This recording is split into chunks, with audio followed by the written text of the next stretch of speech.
काही स्क्रीनवरती काही सेंटेन्स दिसत आहेत. तो आला असता तर मी गेलो असतो. तू विचारलं असतं तर मी सांगितलं असतं. मी बोलू शकलो नाही. ते जिंकू शकले नाहीत. तिने वेळेत काम पूर्ण केलं. मीटिंग वेळेवर सुरू झाली. गाईज, आजच्या व्हिडिओमध्ये आपण असे सेंटेन्स शिकणार आहोत की ज्यांना 90% लोक इंग्लिशमध्ये ट्रान्सलेट करू शकत नाहीत. हे असे सेंटेन्स आहेत की जे आपण रोज बोलतो, पण इंग्लिशमध्ये बोलण्याची वेळ आली की आपण कन्फ्यूज होतो. गाईज, व्हिडिओ शेवटपर्यंत जरूर बघा, ज्यामुळे काय होईल की तुमची असे सेंटेन्स बनवण्याबद्दलची पूर्णपणे थिंकिंग चेंज होईल आणि तुम्ही असे सेंटेन्स इझिली बोलू शकाल. आता इथे जे वरचे दोन सेंटेन्स आहेत, तो आला असता तर मी गेलो असतो आणि तू विचारलं असतं तर मी सांगितलं असतं.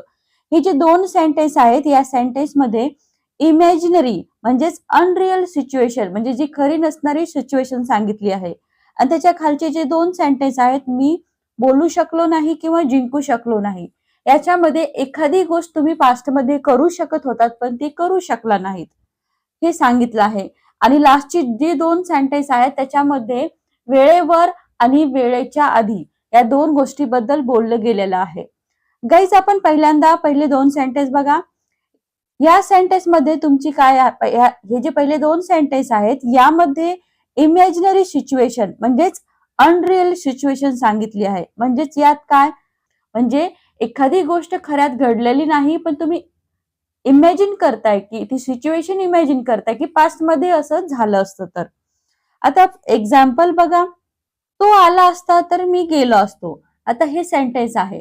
याच्यामध्ये तुम्ही म्हणता की तो आला असता तर मी गेलो असतो, म्हणजे तो आलाही नाही आणि तुम्ही गेलाही नाहीत. हे फक्त काय आहे, तुमचं इमॅजिनेशन आहे की असं झालं असतं तर असं केलं असतं. असे सेंटेन्स बनवण्यासाठी गाईस, इथे तुम्हाला असे सेंटेन्स बनवण्यासाठी आपल्याला एक स्ट्रक्चरचा यूज करायचा आहे. If plus simple past tense म्हणजेच सब्जेक्ट प्लस V2 म्हणजे वर्बचं सेकंड फॉर्म, वामा सब्जेक्ट प्लस वुड प्लस वर्बचं फर्स्ट फॉर्म घ्यायचं आहे. गाईज, हे कंडिशनल सेंटेन्स मधलं जे सेकंड प्रकारचं सेंटेन्स असतात ते सेंटेन्स आहेत. अगदी इझी आहे. इफ घ्यायचा आहे. इफच्या नंतर सिंपल पास्ट टेन्स म्हणजे सिंपल पास्ट टेन्स मध्ये काय येतं, V2 येतं. Subject plus simple past tense. Clear. आणि कॉमा देऊन सब्जेक्ट प्लस वुड प्लस वर्बचं फर्स्ट फॉर्म लिहायचा आहे, कारण आपण इथे इमॅजिनरी सेंटेन्स आहे त्याच्यामध्ये. आपलं सेंटेन्स कसं होईल, if he came I would go. If he came I would go म्हणजे तो आला असता तर मी गेलो असतो. केम हे काय आहे, वर्बचं सेकंड फॉर्म आहे. कम केम कम हे सेकंड फॉर्म आहे. आणि आय वुड गो, गोच्या नंतर वर्बचं आपण वुडच्या नंतर आपण वर्बचं फर्स्ट फॉर्म लिहिलेला आहे. क्लिअर. मला माहित असतं तर मी उत्तर दिलं असतं, म्हणजे तुम्हाला माहित असतं तर उत्तर दिलं असतं.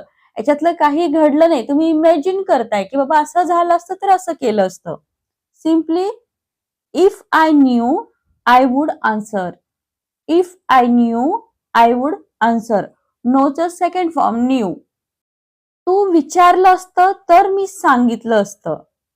If you asked I would tail.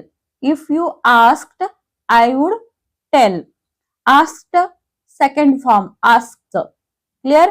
आणि वुडच्या नंतर फर्स्ट फॉर्म लिहिला आहे आपण. तू लक्ष दिलं असतं तर हे झालं नसतं.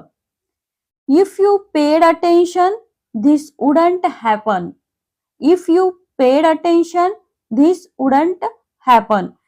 हे नेगेटिव्ह सेंटेन्स आहे. नेगेटिव्ह सेंटेन्स म्हणजे काय, ज्याच्यामध्ये नाही आलं. पहिला पार्ट तुम्ही ऍज इट इज बनवला. If you paid attention same आहे, वर्बचं सेकंड फॉर्म घ्यायचा आहे, पेड घेतला आपण.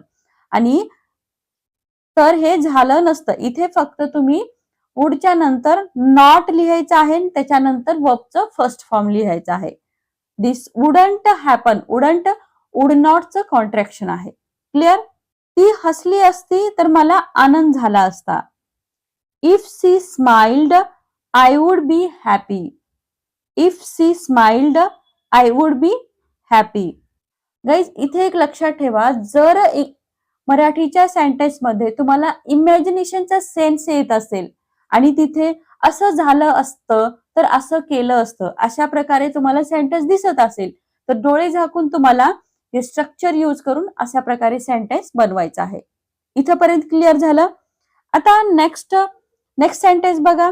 आता अशी सेंटेन्स तुम्ही बऱ्याचदा बोलला असाल.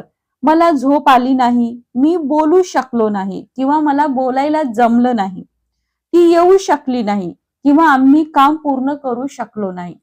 या सगळ्या सेंटेन्स मध्ये तुम्ही एखादी ॲबिलिटी तुमच्यात आहे पण ती तुम्ही पास्ट मध्ये करू शकलो नाही किंवा तुम्हाला ते करायला जमलं नाही, अशा सेन्सची सेंटेन्स आहेत. बरोबर?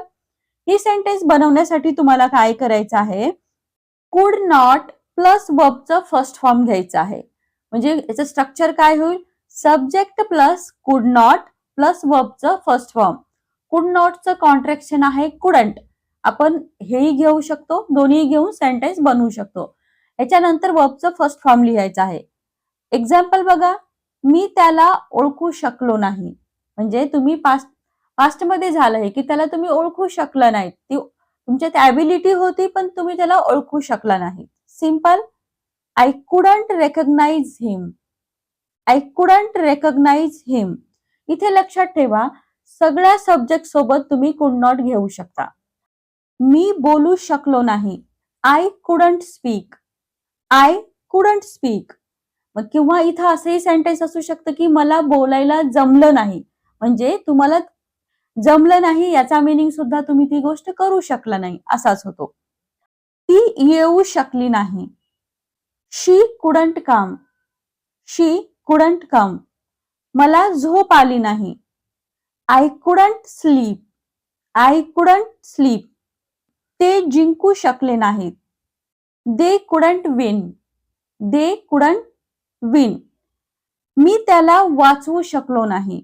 म्हणजे मी त्याला वाचवू शकलो नाही किंवा मला त्याला वाचवायला जमलं नाही. एखादी गोष्ट करायला जमली नाही किंवा करू शकलो नाही. दोन्ही सेन्स एकच आहे. I couldn't save him. I couldn't save him. I hope तुम्ही आता अशा प्रकारची सेंटेन्स ही बोलू शकणार आहात. तुम्हाला एखादी गोष्ट करू शकलो नाही असं जर लक्षात आलं, पास्ट मधलं सेंटेन्स असेल किंवा एखादी गोष्ट करायला जमली नाही, सिम्पली तुम्हाला या स्ट्रक्चरचा यूज करून अशी सेंटेन्स बनवायची आहेत. आता एक सगळ्यात मोस्ट कन्फ्युजिंग टॉपिक आहे तो म्हणजे on time versus in time. बऱ्याचदा आपल्याला कन्फ्युजन होतं की ऑन टाइम कुठे यूज करायचं किंवा इन टाइम कुठे यूज करायचं. हे दोन्हीही एवढं तर तुम्हाला माहित आहे की ही दोन्हीही time related time related phrasal verb आहेत. म्हणजे वेळेसोबत त्यांचं रिलेशन आहे हे तुम्हाला. आता आपण ऑन टाइम बघूया पहिल्यांदा.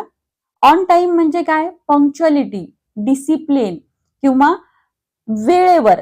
म्हणजे एखादं तुम्हाला दिलेला शेड्यूल फॉलो करायचं की या वेळेवर झालं पाहिजे एखादी गोष्ट, तशा प्रकारची सेंटेन्स याच्यामध्ये असणार आहेत.